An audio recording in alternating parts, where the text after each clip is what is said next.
Улаанбаатар хотын төгжилд одоо мэдээлэл үсэх юм да. Тэгээд өглөө усад бүх асуудалтай. Өчигдөр хөгжлийн банкны захирлаар ажиллаж исэн Мөнхбат төлөөлөн хөдөлт зөвлөлийн дарга ажиллаж исэн Шинбаатар за тэгээд эдийн засгийн зөвлөх отго чулуу гэсэн улсуудад 2-4 жилийн хорих ялгаанаглуулаа гэсэн одоо мэдээ гарсан байна.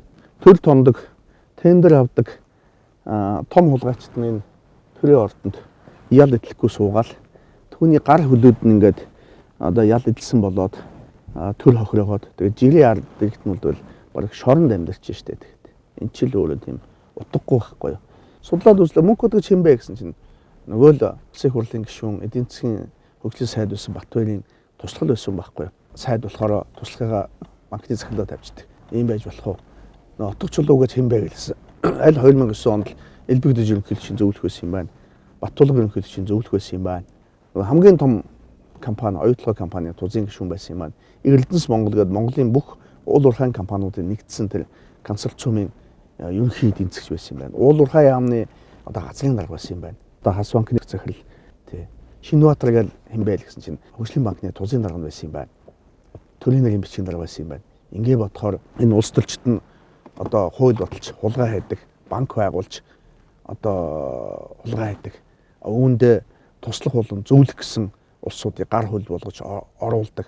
Өвөлтөл нь илрээд ирэхэд шүүхэд тэндээс нь маш бага хэмжээний ял өгдөг. Тэр Мөнхбат отго чулуу Шинбаатарт ял оногдуулсан тэл зүйлийн үзэл судалсан чинь нөгөө хөгжлийн банкны 2хан давхар байрыг 10 гаражийн хамт 27.7 тэрбум төгрөгөөр авсан үйлдэл байгаа байхгүй. Гэтэл уг худалдаа хөгжлийн банкны тэр байр чинь 14 давхар байрыг бүхэлд нь 27 тэрбум төгрөгөөр барьсан байгаа байхгүй. Тэр худалдаа хөгжлийн банк өнөөдөр яаж ийн төрд 14 давхар байшин бариад 2 давхрын зараад бүр харин ч илүү ашигтай өөр илүү үнээр зараад 12 давхар байшингийн ашиг болгоод аваад үлчих.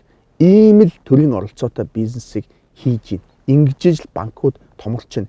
Энд нь гар хөл болж байгаа банкны захирлуудыг шүүхээс хамгийн бага ял шийтгэлийг оноож байна. Эдгээрийн хэргийг шалгахын тулд 6, 7, 8 жил болж шít. Тэр мэдээ харсан чинь 16 онд тэр хөгжлийн банкны захирлаас мөнхтийг шалгалаа гэсэн мэдээ бай, саатуулаа гэсэн мэдээ байж шít. Тэрнээс хойш өнөөдөр 2023 он болж шít. Яахаараа 7 жил 8 дахь жилдээ орж иж өнөөдөр шүүхээр орох асуудал байна. Энэ олон жилүүдэд өчнөө олон одоо үйлдэлүүд мэдээж хөөлц хугацаа дууссан байгаа, мартагдсан байгаа, хэрэгсгүй болгосон байгаа. Одоо яалтчгүй л одоо үйлдэл дээр нэг ял оноосон болоод салж шít. Энэ ч л өөрөө л одоо нийгмийн бухимдлыг төрүүлж байна. Тэгээ ард түмэн төрөлцөөс их өсөхгүй байгаа. Гагцгүй шудраг өсөж хүсэж байгаа байхгүй. Тэгэл нөгөө банк дампууруулж мөнгө иддэг, банк байгуулж одоо дампууруулж тэгээ энэ банкны одоо захирлуудад болохоор шүүхний юм бага ял оногдуулж байгаа. Энэ л ард түмэн бухимдж байгаа байхгүй. Өчигдрийн тэгээ шүүхэн шийдвэр гарлаа сайтуудаар гарсан мэдээлэлүүд үзэхэл дандаа доотолд нь ард түмний бухимдлууд байна шүү дээ. Яахаараа банкны захирлууд 2 жилийн хорих ял авдаг юм бэ? Өчнөө улсад өчнөө тэрбум төгрөгийн хохирол хэдэн их найдаар нь идэж уусан хэрэгт холбогдчиход ингээ 2 жилийн хорих ял авдаг юм бэ гэсэн ийм сэтгэлдлүүд байна шүү дээ. Тэгэхээр бид бол одоо Монгол улс хөгжих юм бол зүгээр л шудраг усыг л тогтоох ёстой. Ард түмэн ганцхан нэг л хүсэж байгаа. Ер нь тэгээд хүмүүс ойлгодог болсон доо тэгэл та бидний татврын мөнгө улсын төсөв өнөөдөр улсын төсөв ашигтай гарлаа л гэж гарсан мөнгөнд тэгээд иймэрхүү зүйл зарцуулаад ингээл идэж угаал дуусч байгаа шүү дээ. Энийг мэддэг. Гэхдээ одоо хуулийн дор амьдралдаг учраас хүссэн үсээгүй татвараа төлөөл төлсөн мөнгөнд тэгэл улс төрчдөн сайхан